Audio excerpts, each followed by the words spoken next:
Oi, gente, tudo bem? Vamos um pouquinho mais de Machado de Assis e também um pouquinho de mim, da Melissa, que talvez eu vou contar um pouquinho de um chamado meu, enfim, tá? Vamos lá, Memórias Póstumas de Brás Cubas, Machado de Assis. Eu digo um pouquinho de mim porque eu não me apresentei, eu sou Melissa, sou escritora também e tenho alguns chamados literários. Sou cristã também, né? O menino... Ah, não.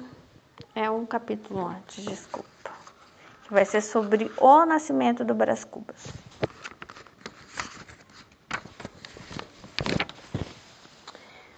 Capítulo 10, naquele dia. Naquele dia, a árvore dos cubas brotou uma graciosa flor. Nasci. Recebeu-me nos braços a Pasquela, insigne parteira minhota, que se gabava de ter aberto a porta do mundo a uma geração inteira de fidalgos. Não é impossível que meu pai lhe ouvisse tal declaração. Creio, todavia que o sentimento paterno é que o induziu a gratificá-la com 2 meias dobras. Enfim, eu não sei quanto que é isso, mas devia ser bastante, né? Ou talvez o dobro do que ela receberia, de tão feliz que ele estava com o nascimento do filho. Lavado. Voltaram, né? As parteiras, que recebem outro nome, doula agora. É parteira, na verdade é um costume antigo, né? Não é... Muitas coisas que voltam não são novidades, né? É uma repaginação. Aliás, a humanidade é uma coisa que eu tenho reparado. E falado aqui para vocês, a humanidade, elas... É que nem moda, né? As pessoas falam assim, voltou a usar isso. Muita coisa é isso, é como um teatro, né? Em que se tem assim, eu acho que a TV tem muito isso, o teatro também, né? Eles têm os figurinos e eles não jogam fora, eles guardam, né? Porque às vezes vêm a usar de novo. Às vezes fazem apenas uma reforma e a humanidade é isso. O mundo é isso. Lavado e enfaixado, fui desde logo o herói da nossa casa. Cada qual prognosticava meu respeito, o que mais lhe quadrava ao sabor. Meu tio João, antigo oficial de infantaria, achava-me um certo olhar de Bonaparte, coisa que meu pai não pôde ouvir sem náuseas. Meu tio Ildefonso, então simples padre, farejava-me cônego. Cônego é o que lhe há de ser, e não digo mais por não parecer orgulho, mas não me admiraria nada se Deus o destinasse a um bispado. É verdade, um bispado não é coisa impossível. O que diz você, Mano Bento? Meu pai respondia a todos que eu seria o que Deus quisesse, e alçava-me ao ar como se intentasse mostrar-me a cidade e ao mundo. Perguntava a todos se eu parecia com ele, se era inteligente, bonito. O pai dele se achava um pouco também. Digo essas coisas por alto. Segundo as ouvi narrar anos depois, ignora a maior parte dos pormenores daquele famoso dia. Sei que a vizinhança veio ou mandou cumprimentar o recém-nascido e que, durante as primeiras semanas, muitas foram as visitas em nossa casa. Não houve cadeirinha que não trabalhasse, aventou-se muita casaca e muito calção. Se não conto os mimos, os beijos, as admirações, as bênçãos, é porque, se os contasse, não acabaria mais o capítulo e é preciso acabá-lo. É gostoso de ler, ele tem um jeito assim, que ele conversa com o leitor, né? Item, não posso dizer nada do meu batizado, porque nada me referiram a tal respeito, a não ser que foi uma das mais galhardas festas do ano seguinte. 1806, batizei-me na igreja de São Domingos. Uma terça-feira de março, dia claro, luminoso e puro, sendo padrinhos o coronel Rodrigues de Matos e sua senhora. Um e outro descendiam de velhas famílias do norte e honravam deveras o sangue que lhes corria nas veias, outrora derramado na guerra contra a Holanda. Cuido que os nomes de ambos foram das primeiras coisas que aprendi, e certamente os dizia com muita graça ou revelava algum talento precoce, porque não havia pessoa estranha diante de quem me não obrigassem a recitá-los. Essa questão de apresentar a criança a estranhos, de exigir que a criança goste de imediato de um estranho, de receber um beijo de um estranho, dar um beijo a um estranho. Eu detestava isso quando era criança. Aliás, eu sempre fazia cara feia. Eu limpava os beijos que eu ganhava. E minha mãe falava: você me faz passar vergonha, Melissa. Mas eu sempre limpava o beijo das pessoas. Nhonhô, diga a estes senhores como é que se chama seu padrinho. Meu padrinho é o excelentíssimo senhor coronel Paulo Vaz Lobo César de Andrade Souza Rodrigues de Matos. Minha madrinha é a excelentíssima senhora Dona Maria Luísa de Macedo Rezende e Souza Rodrigues de Matos. É muito esperto o seu menino, exclamavam os ouvintes. Muito esperto, concordava meu pai, e os olhos babavam-se-lhe de orgulho, e ele espalmava a mão sobre a minha cabeça. Fitava-me longo tempo, namorado, cheio de si. Item. Comecei a andar, não sei bem quando, mas antes do tempo. Talvez por apressar a natureza. Obrigavam-me cedo a agarrar as cadeiras. Pegavam-me da fralda, davam-me carrinhos de pau. Só, nhonhô, só, dizia minha mucama. E eu, atraído pelo chocalho de lata que minha mãe agitava diante de mim, lá ia para frente, cai aqui, cai acolá, e andava, provavelmente mal, mas andava, e fiquei andando. Finalmente falou da mãe, né?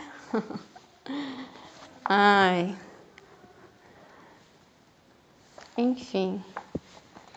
Eu me lembrei de um vídeo que mostra assim, que ressalta um pouco a importância de valorizar a mãe que teve a criança, a puerpéria, né? Enfim. E nesse vídeo que eu vi, geralmente o pai da criança, os amigos, os parentes, o sogro, a sogra, todos vão direto no recém-nascido. E é meio que se rejeitasse um pouco, né, aquela mãe, o esforço dela. Como se ela ficasse um pouco invisível, né, depois que a criança nasce.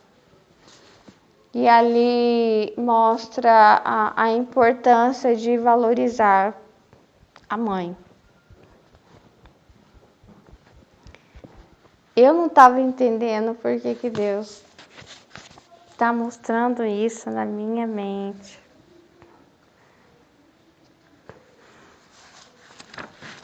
Anda ficando meio confuso para mim, sabe? Entender os meus chamados e os meus propósitos. Por quê? Porque eles são muito estranhos. Eles são muito diferentes de tudo que eu vejo, de tudo que eu escuto. E quando o Espírito Santo começa a falar comigo, as coisas elas vão fazendo sentido só para mim, né? Não faz sentido para esse teatro que está sempre trocando de roupa e contando a mesma história, mas com roupas diferentes. é uma coisa nova, mas que quando eu olho para trás, eu vejo isso na minha vida lá atrás e eu começo a ligar os pontos e a minha trajetória de vida ela começa a fazer sentido.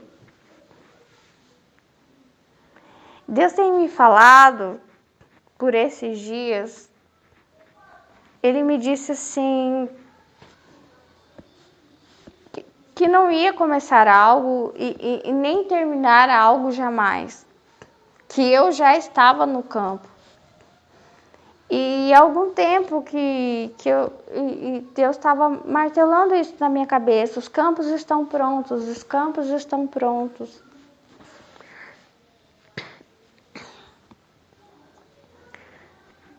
Só que por um tempo, principalmente anos que eu sofri muito, que eu cheguei a um nível de dor inimaginável, né?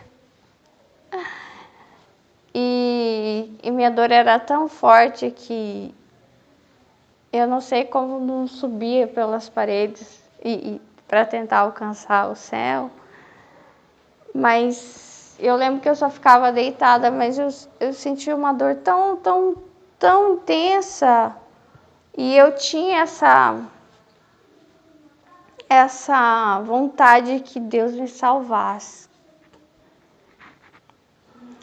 E daí foi por esses dias, acho que foi hoje ou ontem que ele me falou, eu não vou, você já está no campo. Você não vai começar alguma coisa, você está continuando. E foi muito estranho isso, ao mesmo tempo libertador de que não, eu não vou te salvar. Eu não... É como se eu tivesse sempre continuando alguma coisa. E isso que eu vou falar para vocês é uma continuação de alguma coisa.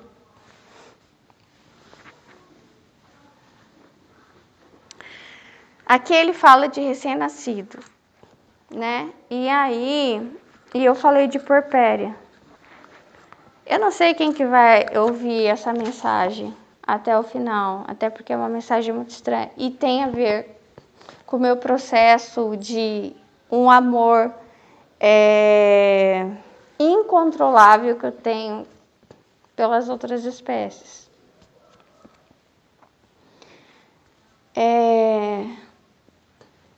Outro dia, acho que foi ontem mesmo que eu vi um vídeo do nascimento de um bezerro, né? E daí, por isso que Deus trouxe a visão da porpéria. A porpéria é a vaca. Então, ela está ali com dores de parto, tem um veterinário em pé e ele põe a mão dentro dela, assim, e agarra aquele bezerro. Não sei se acho que é pelas patas. E ele começa a dizer assim, que graças a ele aquele bezerro vai nascer. E eu imagino que ele é um veterinário. E eu imagino que ele é preparado para isso, que ele estudou, que ele fez estágio, que ele tem um tempo ali trabalhando naquela fazenda, não sei se a fazenda é dele. E que, enfim, ele tem todo o preparo científico e prático para isso.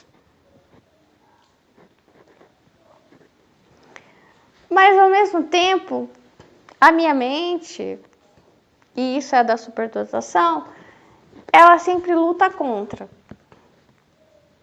E bastante um período da minha vida, quando surgiu o personagem da Turma da Mônica, do Maurício de Souza do Contra, eu falei, Val, é ele, sou eu. Eu sou esse. Se alguém disser sim, eu vou falar não. Se alguém falar não, eu vou dizer sim. Mas é que eu preciso rebater para ver se é de verdade.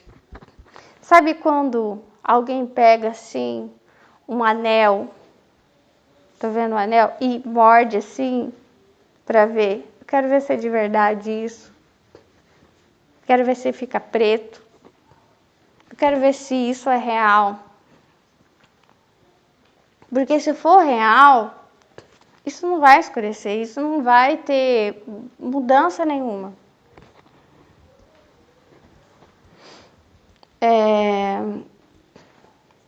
E aí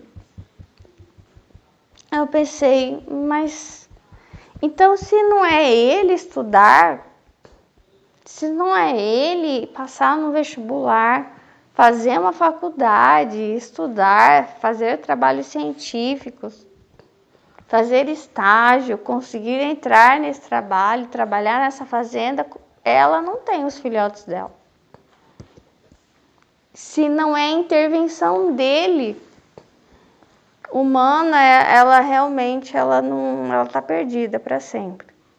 Não, não é. Não precisa. Ele tá ali por ele. Ele tá ali por ele, não por ela. Ele precisa dela. Ela não precisa dele. Deus não criou ela dependente dele. Primeiro teve ela, depois, milhares de anos depois, uma faculdade de veterinária. Se não existe ela, não existe o trabalho dele. Então, assim, independente dele estar ali ou não, aquele bezerro vai nascer. E aí, puxa o bezerro. Ele vai puxando, enfim, o bezerro nasce. Mas ele tá ali, desculpa, ele precisa mostrar que ele é necessário, é claro, ele fez todo o esforço, né? E muitas vezes é isso, né? A gente, enfim, as coisas elas são um pouco trocadas. E aí ele fala assim, será que vai ser fêmea? Será que vai ser macho? Se for macho, vai ser o reprodutor. Se for... Eu pensei, bom, se for a fêmea, coitada, ela vai sofrer a vida inteira esse processo, né? Que eu acho que é da vaca leiteira que engravida. E é um dos motivos que eu parei de tomar leite, porque eu não sabia que elas sofriam muito. Eu pensava, né? Eu sempre pensei, eu não vou comer a carne, porque eu não quero que eles morram, que eles sofram com marretadas na cabeça, enfim, tanta coisa que uma vez eu tinha visto, né, que era muito sofrido. Então eu vou só tomar o leite, porque daí ela não sofre. Ela me dá o leite dela, eu sou muito grata, pronto. Tá resolvido, né? Só que o problema é que depois, anos depois, por umas dores que eu estava tendo, acabou que me levaram a pensar em parar de tomar o leite, primeiramente por achando que eu tinha uma alergia. E não era. Era a oportunidade que eu tinha de parar de consumir o leite. E é muito difícil para o paladar, né? E é uma coisa que eu tô adaptando ainda.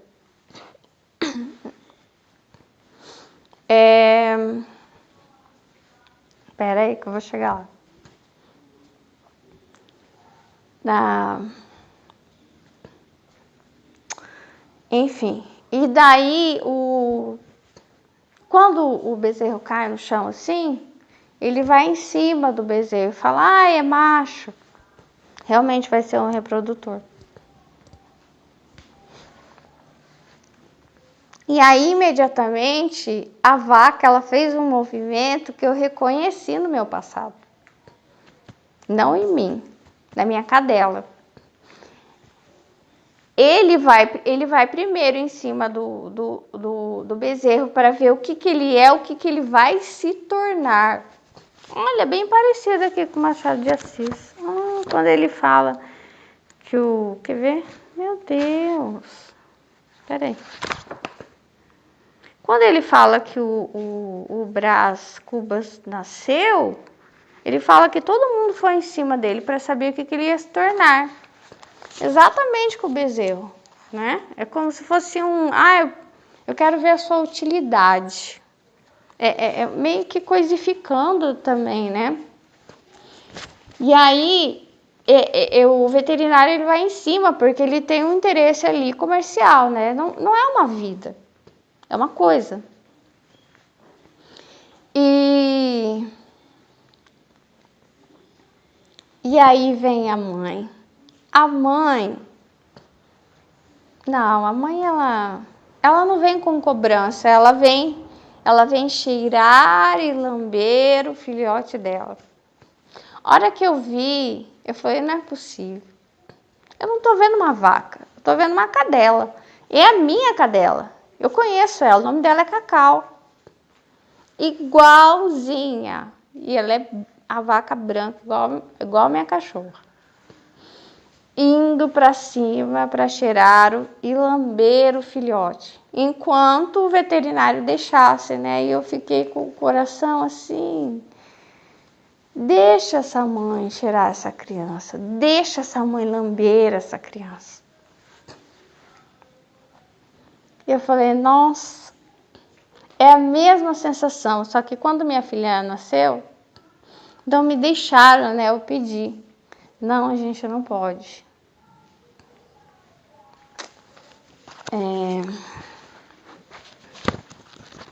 E aí, por que eu já estou no campo? É uma coisa muito estranha que nem eu sei, sinceramente. Tem coisas da gente que a gente vai descobrir com o tempo. Parece que as coisas vão saindo de dentro, assim. E você não sabe, você acha que é coisa nova, não é coisa nova, é coisa velha, coisa antiga. E eu me lembrei, não sei se foi ontem, que eu sonhei. Eu sonhei quando eu tinha uns 10, 11 anos. Não tinha nem 12 ainda. Acho que entre 10 e 12 anos. Sonhei com elas. Eu não me lembrava. No meio do sonho, eu me lembrava de outros detalhes. Nunca tinha me atentado tanto para isso. Só que desde o ano passado, estou um pouco eu reparei um pouquinho nesse detalhe, mas não tanto. Parece que ontem ficou muito nítido para mim. Que os meus sonhos sonhos muito significativos para mim, a vida inteira, muito importantes para mim, que me mostravam um amor que eu tinha por essas outras espécies. Que ontem eu estava pensando, meu Deus, por isso que eu já estou no campo. É muito antigo, eu não sei. Eu era já para ser vegetariana, eu era já para ser vegana. Quando eu tinha, acho que lá pelos meus 19, 20, 21 anos, eu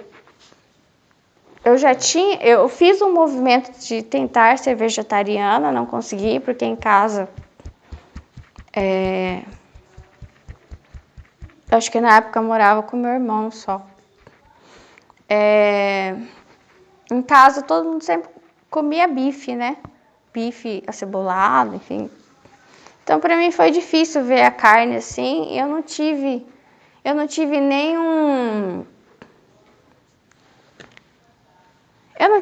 o que eu teria anos mais tarde, né? Então eu acho que com 18 anos eu li uma reportagem sobre o que era a carne. Daí aquilo ficou dentro de mim, de vez em quando eu lembrava, e aí esquecia, lembrava, até que em algum momento eu falei, se quer saber, eu vou tentar fazer esse negócio. Só que não consegui. E daí que eu fui tentar, acho que lá pelos 27 anos, que eu fui me tornar vegetariana, mas não por decisão, mas por repulso. Porque a carne estava na minha frente, o meu estômago não aceitava mais. Não aceitava. E quando eu lembro a primeira vez que eu percebi que eu não estava conseguindo comer a carne, e foi assim, não foi racional. Eu tava ali, eu lembro que meu pai tinha feito aquela comida lá no Japão, arroz, que a gente levava para o trabalho e esquentava no micro-ondas. E era um legume, qual que era? Vagem com carne. E aí eu coloquei na boca e senti repulsa.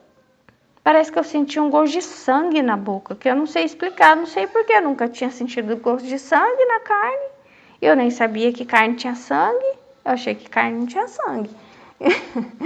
E eu, meu Deus, que gosto é esse de sangue na minha boca? Daí eu comecei a separar a vagem da carne. Só que, como era carne em pedacinhos, junto com a vagem, tinha fiapos de carne. E mesmo eu comendo aquele arroz com vagem com os fiapos de carne, ainda minha boca ficava com gosto de sangue. Daí eu pensei assim, meu Deus, eu não quero mais esse gosto de sangue na minha boca, porque eu não quero comer sangue. Eu gostava da carne quando não tinha gosto de sangue. Mas eu não gosto de sangue, eu acho o sangue nojento.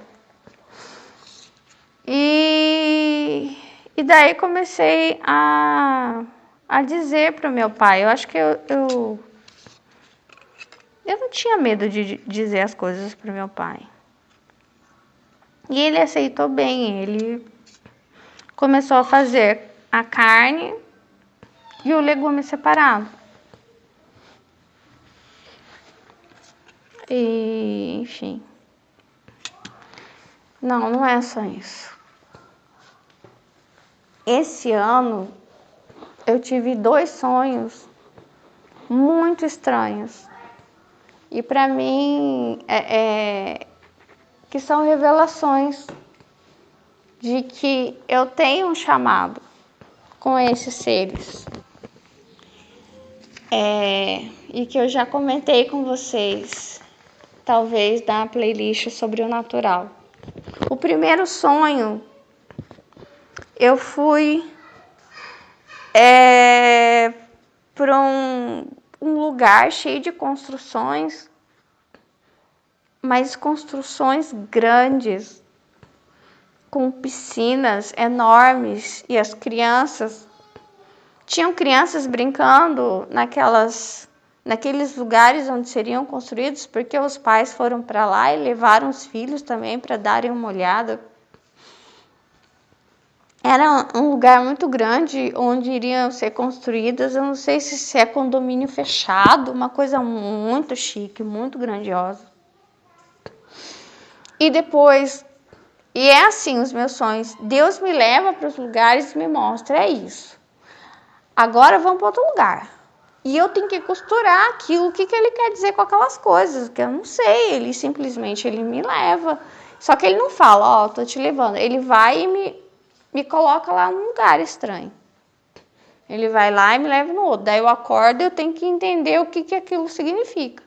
Enfim, daí primeiro eu tava lá no meio daquelas pessoas que eu não conhecia, vendo aquelas obras.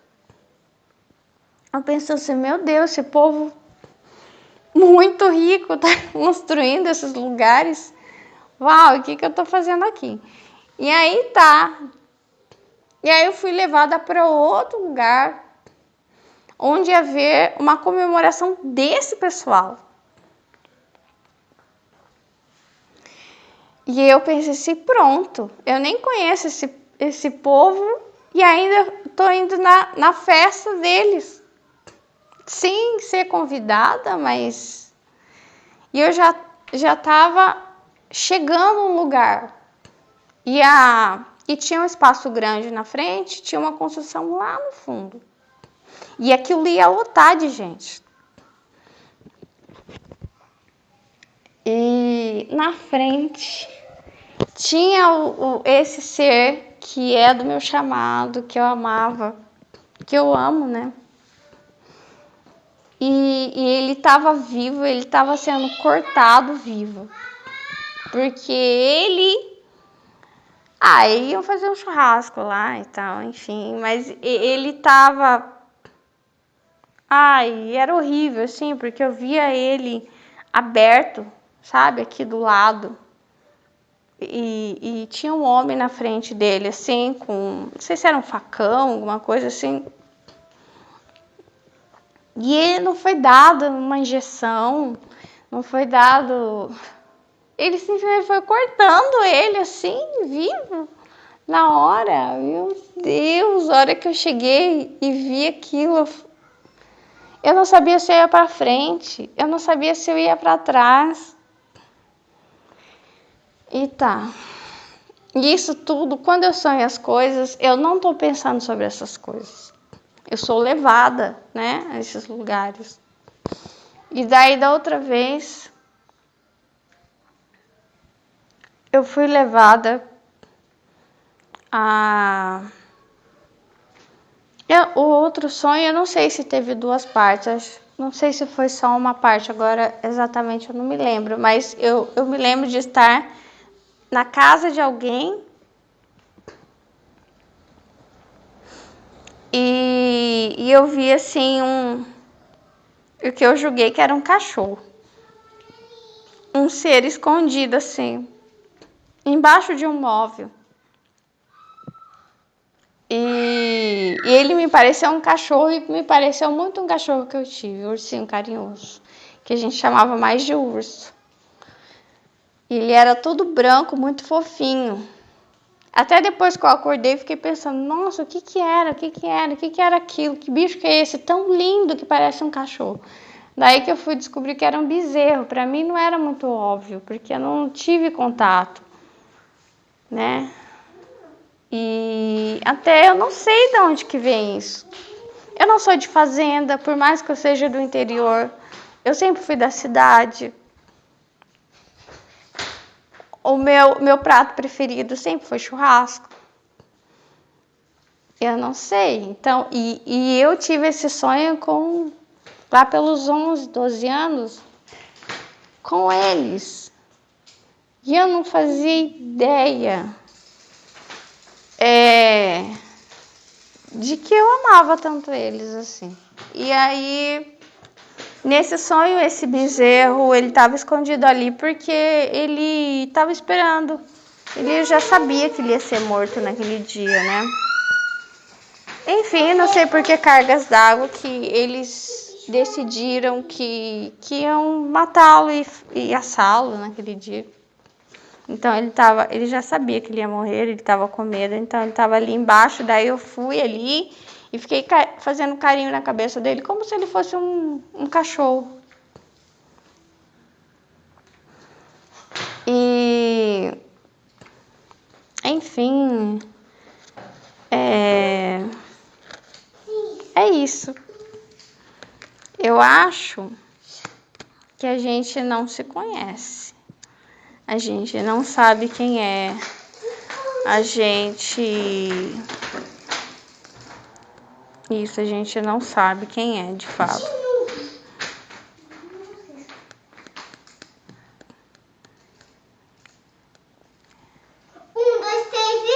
Ao mesmo tempo, eu penso, mas por que, sei lá, igual eu tive esse sonho, nesse sonho que eu tive, quando eu tinha lá pelos 12 anos, eu vivia numa fazenda, num sonho, né? E daí, eu vi alguns animais numas gaiolas e eu não gostava daquilo. Para! Eu não gostava daquilo, né? De ver aqueles animais nas gaiolas. E depois, em algum momento do sonho, eu não vi mais os animais, mas eu sentia eles lá longe de mim. Eu sentia eles, que eles estavam longe. E como se eu tivesse sido impedida de fazer alguma coisa. Impedida, proibida, enfim. Ó, não vai, você não vai, porque já demos ordem para que você não interfira nisso. É assim, aqui, pronto, acabou. Você fica aí no seu canto e se conforma com isso. Era mais ou menos assim. E no sonho que eu tive, era como se... E foi isso que eu falei da vez que eu expliquei para vocês os sonhos que eu tive, né? Que esse meu amor por eles atrapalhava minha convivência com as outras pessoas. E eu me sentia assim, impedida de fazer aquilo pelo qual eu tinha vindo fazer. Como se me sentia frustrada, me sentia que... É o que muitas vezes eu sinto. Não, claro que eu tento fazer e o meu meio de fazer isso é através das histórias, né? Falando um pouco aqui, mas eu acho que as histórias elas têm muito mais força e muito mais durabilidade do que aquilo que eu falo aqui, talvez, por áudio, né? Enfim. Mas eu sentia essa frustração de uma vida perdida. Porque eu acho que as vidas só tem sentido quando a gente tem um propósito. Quando você encontra um propósito, e parece que, como eu sempre falo, eu vou costurando a mensagem, parece que os chamados, os propósitos, você vai observando que eles estavam lá na infância. E que de alguma forma parece que alguma coisa apitava na sua mente, assim, é isso, ei, atenta para isso. Parece que, sabe, fica te chamando, é isso. Vai, você consegue. Sabe? E é uma coisa do qual você... E parece que no campo você encontra as coisas que são insubstituíveis para você. Não dá para substituir por outra coisa. Eu nunca vou conseguir esquecer os fetos, as outras espécies e tudo aquilo, tudo isso para mim, e isso que é insubstituível. Não tem dinheiro que pague, não dá para esquecer. Não dá para esquecer. Não dá mais para sentir que eu fui interrompida em alguma coisa que eu queria fazer, que eu fui... que eu fiquei só num canto parada ou fingindo, sei lá, que não era importante para mim. É muito importante para mim. Que eu me importo, né? Que, enfim... E que, de certa maneira, é um pouco do que eu sou também. Tem uma personagem minha que eu criei, que é muito estranho. Que eu criei num dia à toa, que eu estava rabiscando e fazendo e entendendo que, eu não nasci para o desenho. Então eu vou fazer qualquer coisa aqui e ver o que a minha intuição faz, o que sai de mim e tá tudo bem. E saiu uma personagem que ela já tá aparecendo em vários livros, que tem a ver com esse meu sonho quando eu tava na puberdade, que tem a ver com o meu histórico de vida de virar vegetariana, de virar vegana, e tem a ver com o meu amor pelas outras espécies, pela observação, que às vezes eu falo, eu vou aprender com os passarinhos, que o ser humano não me ensina, eu quero aprender com as outras espécies. E aí essa personagem, ela personificou muito dessa minha sensação de achar significado na minha existência. De entender que eu estou continuando no campo.